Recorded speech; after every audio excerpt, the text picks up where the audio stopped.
The morning sun cast long shadows across the grounds of Windsor Castle as Catherine, the Princess of Wales, stood by the tall windows of her private sitting room.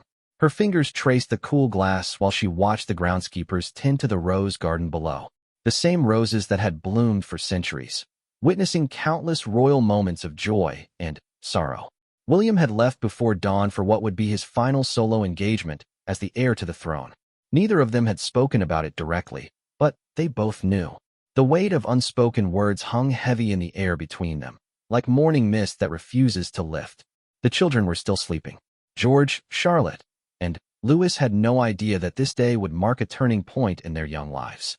Catherine had made sure their breakfast was ready, their school uniforms laid out perfectly, just as she did every morning. Normalcy was her gift to them, even when her world felt anything but normal. She remembered the conversation that had changed everything. It happened 3 weeks ago, on a quiet Tuesday evening after the children had gone to bed. William had been unusually quiet during dinner, pushing his food around his plate without really eating. When she finally asked what was troubling him, his answer came like a bolt from the blue. The decision hadn't been made lightly. For months, William had been struggling with the increasing demands of royal duty and his growing desire for a different kind of life. The constant scrutiny, the endless protocol, the way every decision had to be filtered through centuries of tradition. It was all becoming too much to bear. Catherine understood better than anyone. She had married into this life, knowing full well what it would demand of her. But understanding and accepting were two different things entirely. She watched her husband transform from the carefree young man she had fallen in love with at university into someone weighed down by expectation and duty. The palace staff went about their morning routines, unaware that today would be unlike any other. The head butler arranged flowers in the main hall, the same way he had done for the past 15 years. The kitchen staff prepared meals according to the usual schedule. The security detail maintained their posts, vigilant and professional as always. But upstairs, in the private quarters that served as home to one of the world's most famous families, a quiet revolution was taking place. William had spent the early hours packing a single bag, just the essentials. He left behind the ceremonial uniforms, the medals, the symbols of rank that had defined his public identity for so long. Catherine found the letter he had written to his father on the desk in his study. William had asked her to deliver it personally, after he was already gone. The envelope was sealed, but she could guess its contents. It would be respectful but firm, grateful yet resolute. William had always been good with words when it mattered most. The morning progressed with an eerie sense of normalcy. The children woke up, brushed their teeth, and came down for breakfast, chattering about their plans for the day. George was excited about a football match at school. Charlotte wanted to show her teacher the drawing she had made of their family dog. Louis was mainly interested in whether there would be pancakes. Catherine served them breakfast with steady hands, listening to their innocent chatter while her heart broke a little more with each passing minute. How do you explain to children that their father has chosen to walk away from everything they've ever known? How do you make them understand that love sometimes means letting go? The morning news played quietly on the television in the corner of the breakfast room. The reporters discussed the usual topics: economic updates, political developments, royal engagements scheduled for the coming week. None of them knew that one of those engagements would never happen. William's protection officer had been the first to notice something was different. Years of training had taught him to read people, to sense when something was out of place. The way William had shaken his hand that morning, the extra moment he had taken to look back at the castle before getting into the car. These small gestures spoke volumes to someone trained to notice such things. The drive to William's final engagement had been quiet. Usually, he would review notes or make phone calls during the journey. Today, he simply watched the countryside pass by the window, as if he was trying to memorize every detail of the landscape he was leaving behind. The engagement itself was routine, the opening of a new hospital wing in a town about 2 hours from London. William had done hundreds of similar events over the years. He was good at them, naturally warm with the people he met, genuinely interested in their stories and concerns. Today was no different, except for the knowledge that it would be his last. As the morning wore on, Catherine began to feel the full weight of what was happening. The decision had been made weeks ago, but somehow she had hoped that William would change his mind. She had hoped that they could find another way forward, a compromise that would allow them to stay together while still honoring his need for change. But, deep down, she knew that wouldn't work. William's unhappiness had been growing for years, like a shadow that grew longer as the sun set on his old life. She could see it in the way he looked at himself in the mirror each morning before putting on his suit. She could hear it in the long silences during their evening conversations. She could feel it in the space that had grown between them in bed, even when they were lying side by side.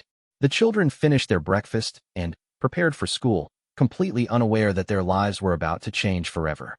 Catherine helped them gather their books and lunchboxes, kissed them goodbye, and watched as their car disappeared down the long drive toward the school gates. Now she was alone with her thoughts, and the silence of the castle felt overwhelming. The staff continued their work around her, but she felt disconnected from it all, as if she was watching everything happen from a great distance. Her phone buzzed with a text message from William. "I love you. I love them. This is the hardest thing I've ever done, but it's the right thing. Please help them understand that someday." Catherine stared at the message for a long time before typing her reply. "We will be okay. Be safe. Be happy."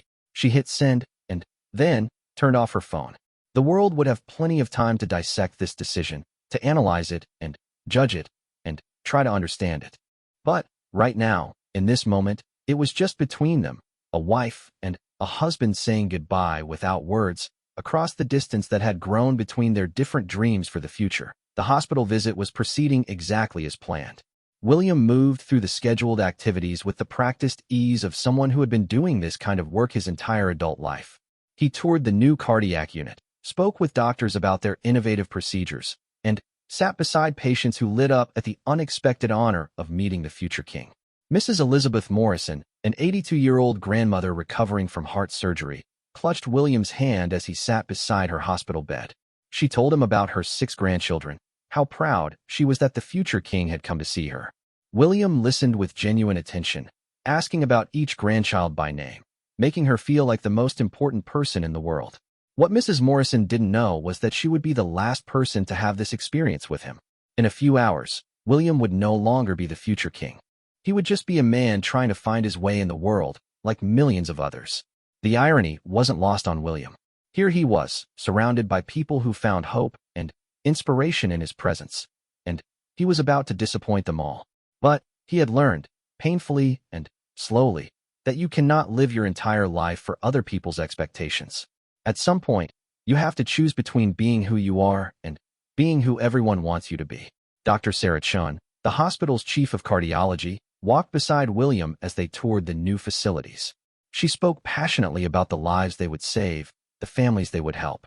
She thanked him repeatedly for coming, for bringing attention to their work, for caring about people he had never met.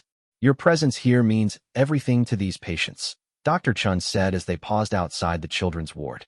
"Some of these kids have been looking forward to meeting you for weeks. You give them something to believe in." William smiled and nodded, but inside, he felt the familiar weight of expectation settling on his shoulders. It was always the same, the assumption that his presence somehow made everything better, that his title gave him power to heal or inspire or solve problems that ordinary people couldn't handle. But William knew the truth. He was just a man who happened to be born into extraordinary circumstances.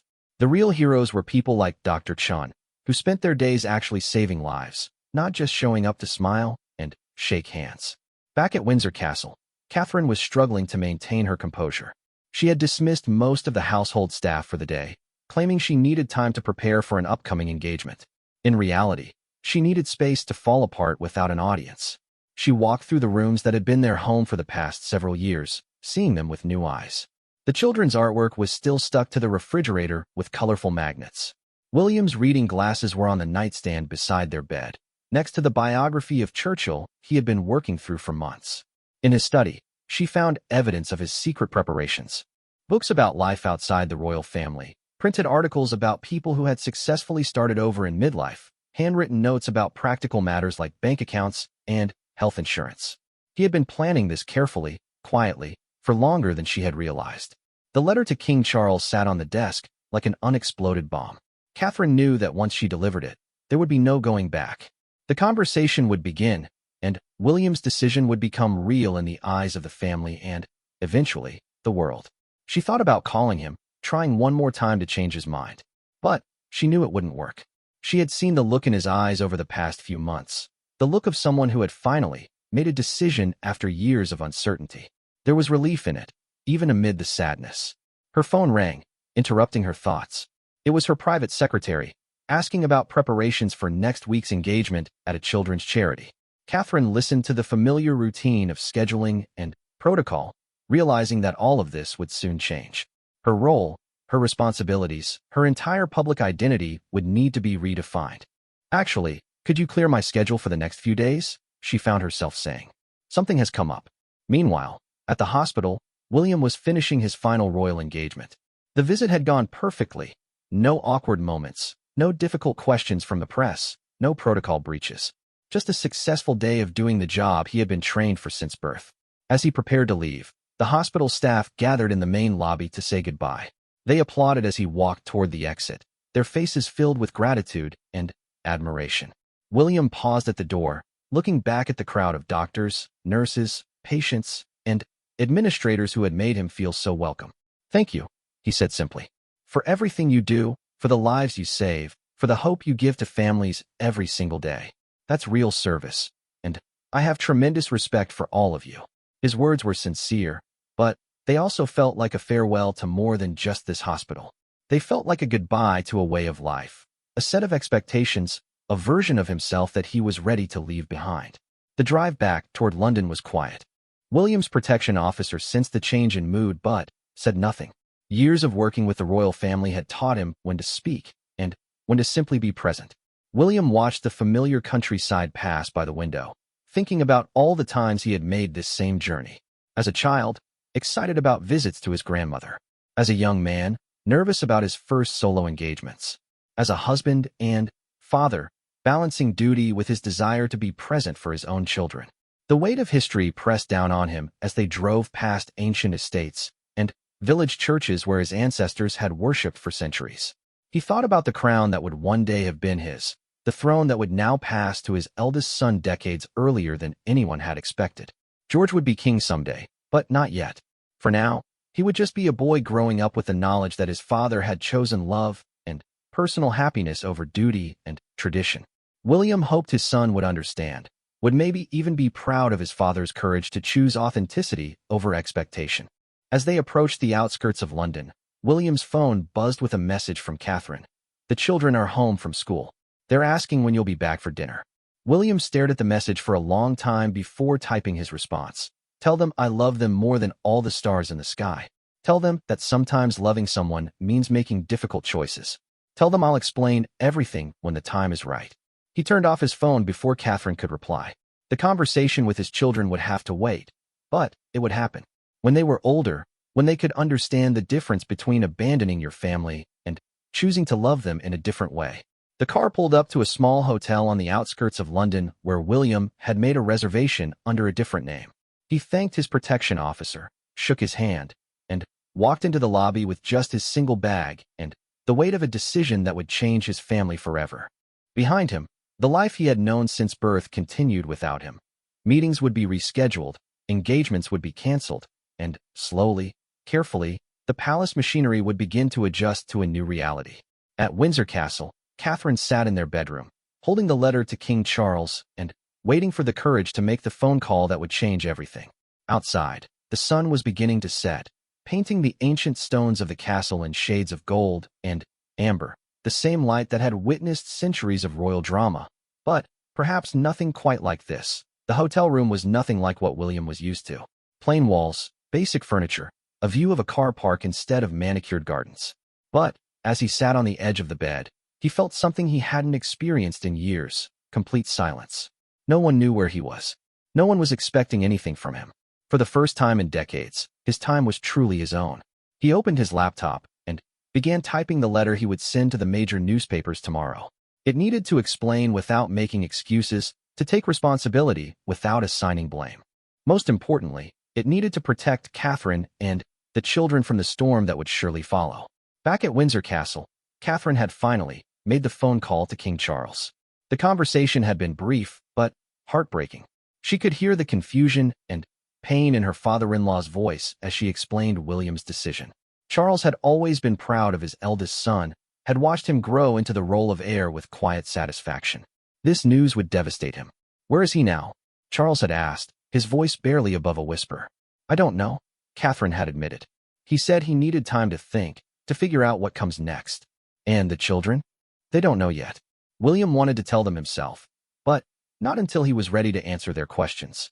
After the call ended, Catherine sat in William's study, surrounded by the books and papers that told the story of a man struggling with his identity. She found his journal from last year, left open to a page that broke her heart. I look in the mirror and see my father, my grandfather, my great-grandmother. I see centuries of tradition and expectation. But I don't see myself. I don't know who I am when I'm not being the Prince of Wales. I don't know if I'm a good man or just a man playing a role. I want to find out before it's too late. The children came home from school with their usual energy and chatter. George had scored a goal in football. Charlotte had been chosen to help with the younger children in her class. And Louis had learned a new song that he sang at the top of his lungs while they ate dinner. Catherine watched them and wondered how long this normalcy would last. In a few days, perhaps weeks, their lives would be completely different. They would no longer be just the children of the Prince and Princess of Wales. They would be the children whose father walked away from the throne. That evening, after the children were in bed, Catherine called her own parents. The conversation was difficult, but necessary. Her mother cried, her father was angry, and both of them worried about what this would mean for her and the grandchildren they adored. "Can't you talk him out of it?" her mother asked through her tears. "I tried, Mom. But this isn't a decision he made lightly. He's been unhappy for a long time. I could see it, even when he was trying to hide it. But what about his duty? What about the monarchy?" Catherine didn't have a good answer for that. She believed in duty and service as much as anyone. But she also believed in love, and she loved William enough to want him to be happy, even if his happiness came at a tremendous cost. William spent his evening walking the streets of London, something he hadn't been able to do freely in years. He wore a baseball cap pulled low over his face and kept to quiet neighborhoods where he was unlikely to be recognized. The anonymity was intoxicating. He stopped at a small cafe and ordered coffee, paid with his own money, and sat at a corner table watching people live their ordinary lives. A young couple argued quietly about money. An elderly man read his newspaper while his tea grew cold. A mother tried to convince her toddler to eat his dinner while managing a crying baby. These were the people he had spent his life serving from a distance. Now he was among them, invisible and unknown, and he felt more connected to real life than he had in years. This was what he wanted, to be useful in ways that mattered, to contribute something genuine to the world. His phone buzzed with messages from his private secretary, his father's office, various officials who were beginning to realize that something was wrong. He turned it off without reading them. Tomorrow would bring enough complications. Tonight was his. Meanwhile, at Buckingham Palace, Charles was having the most difficult conversation of his life with Queen Camilla. She listened without judgment as he explained William's decision, her face reflecting the same shock and sadness he felt. "We knew this day might come," she said quietly. "Remember what he was like as a boy, always asking why things had to be done a certain way, always questioning the traditions that everyone else took for granted. But I thought he had accepted it. I thought marriage and children had settled him. Maybe that's exactly why he can't accept it anymore. He has something to lose now, a real relationship, a real family life. Maybe the throne feels like a threat to that." Charles considered this. He remembered his own struggles with royal duty, his own desire for a different kind of life. The difference was that he had never been brave enough to choose love over obligation. Perhaps William was stronger than he had ever been. At Windsor Castle, Catherine was reading bedtime stories to Louis when George appeared in the doorway. "Mummy, where's Papa? He said he'd help me with my history project tonight." Catherine's heart skipped. This was the moment she had been dreading, the first crack in the normal routine that would lead to impossible questions. "Papa had to stay in London tonight for work," she said carefully. "He'll be back soon." George accepted this explanation and returned to his room, but Catherine knew it wouldn't be long before all three children started asking harder questions. William needed to come home, or at least call them. His silence was becoming cruel, no matter how difficult this was for him. She tried calling his phone, but it went straight to voicemail. She left a message. "The children need to hear your voice. Whatever you're going through, whatever you've decided, they don't deserve to be left wondering. Please call them." In his hotel room, William heard the message but couldn't bring himself to call back. How do you explain to a 10-year-old boy that his father is giving up a crown? How do you tell an 8-year-old girl that her world is about to change forever? How do you reassure a 5-year-old that daddy still loves him even though daddy is choosing to leave? He spent hours writing and rewriting emails to each of his children, trying to find words that would make sense to them. Everything sounded either too complicated or too simple. The truth was that he was abandoning his duty to be their king because he wanted to be a better father to them as a regular person. But explaining that to children was nearly impossible. As midnight approached, Catherine finally fell asleep in her empty bed, clutching her phone in case William called. In London, William lay awake staring at the ceiling, listening to the unfamiliar sounds of the city outside his window. And somewhere in between, 3 children slept peacefully, unaware that their father had already said goodbye to the only life they had ever known. The next morning would bring new challenges, new conversations, and the beginning of a media storm that would follow them all for years to come. But tonight, in the space between one life and another, there was only silence and the weight of choices that couldn't be undone. The letter to the newspaper sat finished on William's laptop, ready to be sent. In it, he explained his decision with dignity and grace, took full responsibility for disappointing those who had believed in him, and asked for privacy for his family during this transition. What he couldn't explain in the letter was the relief he felt, even amid the sadness. For the first time in his adult life, he was free to become whoever he was meant to be.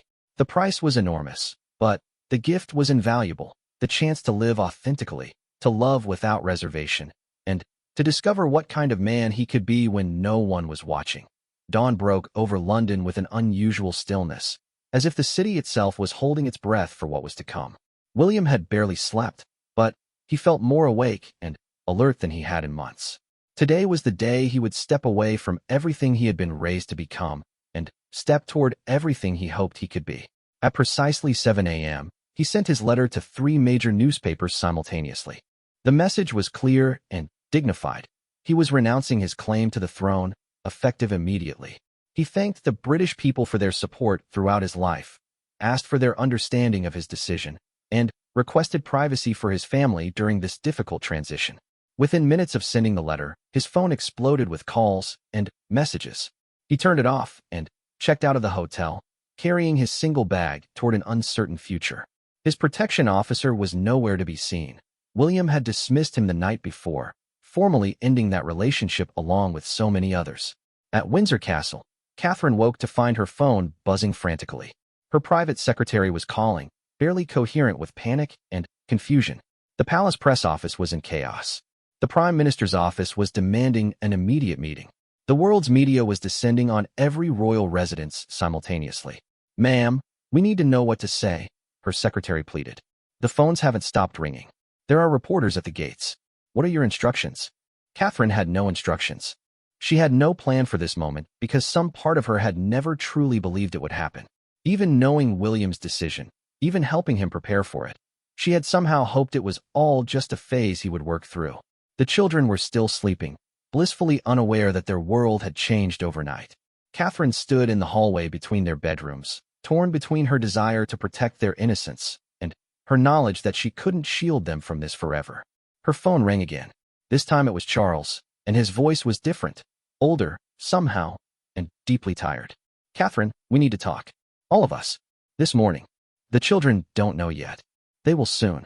The whole world knows now. We need to make decisions about how to proceed, about what this means for the succession, about how to protect them through what's coming." Catherine agreed to bring the children to Buckingham Palace after breakfast. She would have to tell them in the car, during the drive that would take them from their childhood innocence into a much more complicated reality. Across London, William was walking toward a small church where he had arranged to meet Father Michael, an elderly priest who had counseled him during his darkest moments over the past year. The church was empty except for the 2 of them, offering the kind of sanctuary William desperately needed. "I've done it," William said simply, sitting in a pew that had seen centuries of confessions and prayers. "I've actually done it." Father Michael sat beside him, his presence calm and non-judgmental. "How do you feel?" "Terrified, relieved, heartbroken, free." William laughed shakily. "I don't think there's a word for how I feel." "And your family?" "I've hurt them terribly. That's the part one can't bear. Catherine doesn't deserve this. The children don't deserve this. But I couldn't keep pretending to be someone I'm not. I was becoming bitter, resentful. I was becoming a man they wouldn't recognize or respect." Father Michael had known William since he was a troubled young man, struggling with his mother's death and his unwanted role in the public eye. He had watched him grow into his responsibilities, marry a remarkable woman, and become a devoted father. He also knew the cost of that growth, the parts of himself William had sacrificed along the way. What will you do now? I don't know. For the first time in my life, I genuinely don't know what tomorrow looks like. But I want to find out. At Windsor Castle, Catherine was preparing breakfast with hands that shook slightly despite her efforts to stay calm. The children came downstairs with their usual morning energy, chattering about their plans for the day. Charlotte was excited about a school project on butterflies. George was worried about a math test. Louis wanted to know if they could go to the park after lunch. Actually, Catherine said carefully, we're going to visit Grandpa Charles this morning instead. He wants to see you. All of us? George asked. Even Papa? Catherine's heart clenched. Papa might meet us there later. It wasn't exactly a lie, but it wasn't the truth either. She had no idea where William was or what his plans were. His silence was becoming unbearable, not just for her, but for the children who deserved better from their father, regardless of his personal crisis. The drive to Buckingham Palace was the longest 20 minutes of Catherine's life. She had practiced her explanation dozens of times, but now that the moment had arrived, all her carefully chosen words seemed inadequate. Children, I need to tell you something important, she began as they approached the palace gates. The crowd of reporters and photographers was larger than she had expected. Their car was surrounded by people shouting questions and taking pictures, their faces pressed against the windows in a display that frightened the children. Why are there so many people? Charlotte asked, moving closer to her mother. They want to talk to us about Papa, Catherine said, then realized she had to continue before they reached the palace entrance. Papa has made a decision about his work, about his life. He's decided that he doesn't want to be king someday. The silence in the car was deafening. George was the first to speak. What does that mean? It means he won't be king. And you won't be king either, George. At least, not for a very long time. Your Uncle Harry's children might be instead, or maybe the whole system will change by the time you grow up. But where is Papa? Louis asked, his voice small and confused. Why isn't he here to tell us himself? Catherine had no good answer for that question. William's absence in this moment felt like abandonment, and she was angry with him even as she understood his pain. At Buckingham Palace, the family gathering was unlike any in recent memory. Charles looked older than his years, the weight of this crisis etched in every line of his face. Camilla was quietly supportive, while Harry had flown in from California overnight, his own face reflecting a mixture of concern and something that might have been understanding. The children were overwhelmed by the formal setting and the serious faces of the adults around them. They sat close together on an ornate sofa, sensing that something monumental was happening even if they didn't fully understand what it was. Your father loves you very much, Charles told them gently. He has made a choice that he believes is best for everyone, even though it's very difficult for all of us to understand right now. When is he coming home? Charlotte asked. It was Harry who answered, his voice soft but honest. He might not be coming home for a while, sweetheart. Sometimes grown-ups need time to figure out what they want their lives to look like. George, wise beyond his years, looked directly at his grandfather. Does this mean I did something wrong? Is Papa leaving because I don't want to be king either? The question broke everyone's heart. Charles knelt in front of his grandson, taking the boy's hands in his own. You did nothing wrong. Nothing at all. Your father's decision has nothing to do with you, and everything to do with him trying to be happy. And you never have to worry about being king. You're just a boy, and you should stay a boy for as long as possible. Meanwhile, William was walking through Hyde Park, anonymous in his casual clothes and baseball cap. He passed families enjoying the morning, joggers pursuing their fitness goals, elderly couples feeding ducks by the pond. This was the world he wanted to join, not as a royal patron or ceremonial figurehead, but as a regular person contributing something meaningful to the lives around him. He thought about his children constantly, wondering what they were being told, how they were handling the news, whether they would ever forgive him for choosing his own happiness over their stability. The guilt was overwhelming, but so was the certainty that he had made the right choice. His phone buzzed with a text from an unknown number. This is Harry. The kids are safe, and we're all here for them. But they need to hear from you. Whatever you're going through, they deserve better than silence. William stared at the message for a long time. His brother was right, of course. His children deserved better than the silence he had been hiding behind. But he also knew that once he called them, once he heard their voices and their questions, his resolve might crumble completely. As the day wore on, the media storm intensified. Every news channel was covering the story, royal experts were offering commentary, and the public was divided between those who supported William's choice and those who saw it as an unconscionable abandonment of duty. But in the quiet spaces between the chaos, in the palace room where his children were learning to process an impossible situation, in the park where William walked toward an unknown future, in the car where Catherine drove home wondering how to rebuild their lives, the real story was just beginning. This was not just about a prince who walked away from a crown. It was about a man trying to discover who he was when all the expectations were stripped away, a woman learning to be strong in ways she had never imagined, and 3 children who would grow up knowing that sometimes love means making choices that hurt everyone involved. 3 months had passed since the morning that changed everything, and the world had slowly begun to adjust to a new reality. The initial media frenzy had given way to a quieter kind of scrutiny, the sort that follows a family trying to rebuild their lives in the aftermath of a seismic shift. William had kept his promise to call the children, though the conversation had been every bit as difficult as he had feared. George had been angry, his voice shaking as he asked why his father couldn't just be normal like other dads. Charlotte had cried, not understanding why love wasn't enough to keep their family together. Louis had simply asked when Papa was coming home, and the silence that followed his question had been deafening.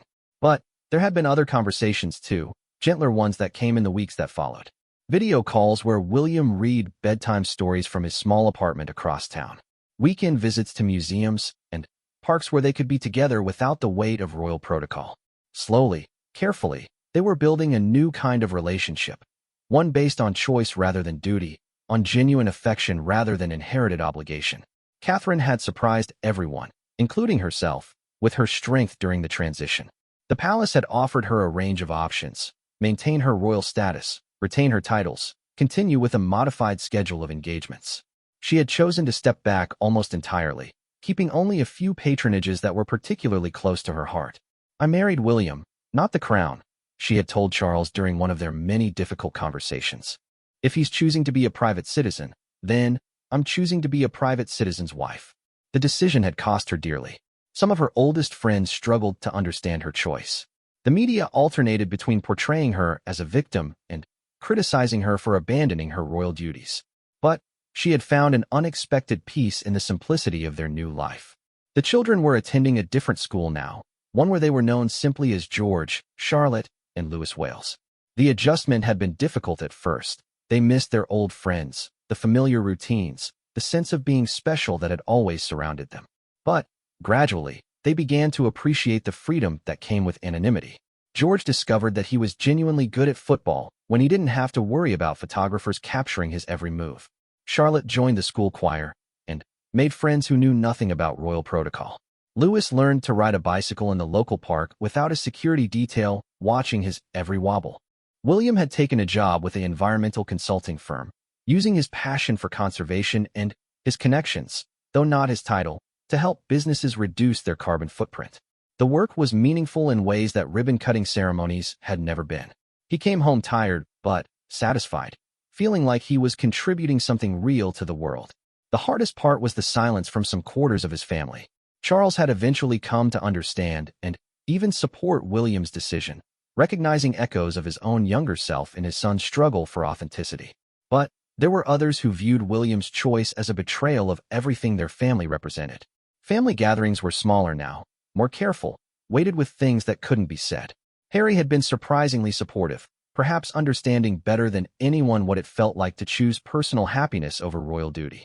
During one of his visits from California, he and William had taken a long walk through the same park where William had wandered on that first day of his new life. "Do you regret it?" Harry had asked. William had considered the question carefully. "I regret the pain it caused. I regret the confusion it created for the children. I regret disappointing people who believed in me. But I don't regret the choice itself. For the first time in my life, I feel like myself." The public's reaction had been more complex than anyone had expected. There were those who saw William's decision as selfish and irresponsible, a betrayal of the duty he had been born to fulfill. But there were also many who admired his courage, who saw in his choice a refreshing honesty about the cost of living a life defined entirely by other people's expectations. Opinion polls showed a divided country, but, more importantly, they showed a country engaged in conversations about duty, happiness, family, and the price of tradition. William's decision had forced a nation to examine its relationship with the monarchy in ways that felt more honest than they had in generations. On a quiet Sunday afternoon, 6 months after everything changed, the family was together in their modest home in southwest London. It was smaller than Windsor Castle, with no staff and no formal dining room, but it felt more like home than anywhere they had lived before. William was helping George with a school project about World War II. Charlotte was teaching Catherine a song she had learned at choir practice. Louis was building an elaborate castle out of blocks, completely absorbed in his own creative world. As evening approached, they gathered in the kitchen to prepare dinner together, something that would have been unthinkable in their old life. William chopped vegetables while Catherine seasoned chicken, the children setting the table with mismatched plates and cheerful chaos. "Papa," Charlotte said suddenly, "are you happy now?" The question caught William off guard. He looked around at his family, at the simple meal they were preparing together, at the life they had built from the ruins of their old one. "Yes," he said, and realized he meant it completely. "I am happy. Are you?" Charlotte considered this seriously. "I miss some things about before. I miss feeling special. But I like that we're together more now. And I like that you smile more." George looked up from his homework. "I like that I can be bad at things now without everyone knowing about it." Louis, not to be left out, announced, "I like our new house because it has a garden where I can dig holes." Catherine laughed, the sound filling their small kitchen with warmth. "Well, when you put it that way, it sounds like we made the right choice." Later, after the children were in bed, William and Catherine sat in their living room with cups of tea, looking through photo albums from their old life. The pictures told the story of a family that had looked perfect from the outside but had been quietly struggling on the inside. "Do you think they'll understand when they're older?" Catherine asked, turning a page to reveal a formal portrait from George's christening. "I hope so. I hope they'll see that we chose love over duty, authenticity over appearance. I hope they'll be proud that we were brave enough to change course when we realized we were heading in the wrong direction. And if they're not?" William considered this. "Then, we'll keep talking, keep explaining, keep showing them every day what it looks like to live according to your values instead of other people's expectations. They're smart kids. They'll figure it out." Outside their window, London continued its ancient rhythms, largely unchanged by the royal drama that had captivated the world for months. The monarchy would adapt, as it always had. New arrangements would be made, new protocols established. Life would go on. But inside their small house, a family was discovering what it meant to be ordinary in the most extraordinary way. They were learning that happiness didn't require a crown, that love didn't need a palace, that sometimes the greatest act of service is having the courage to be true to yourself, even when the whole world is watching. William's phone buzzed with a text from his father. "Saw the children's school photos in your Christmas card. They look happy. You all look happy. I'm proud of you for finding your way." He showed the message to Catherine, who smiled through tears she hadn't realized she was shedding. "He's right," she said. "We do look happy." And they did. Different from before, smaller in the world's eyes, less significant by many measures, but happy in a way that felt real and sustainable and entirely their own. They had given up a kingdom and gained a life, traded duty for joy, exchanged certainty for the thrilling uncertainty of writing their own story. The silent farewell had become a joyful hello to a future they were creating together, one ordinary, extraordinary day at a time.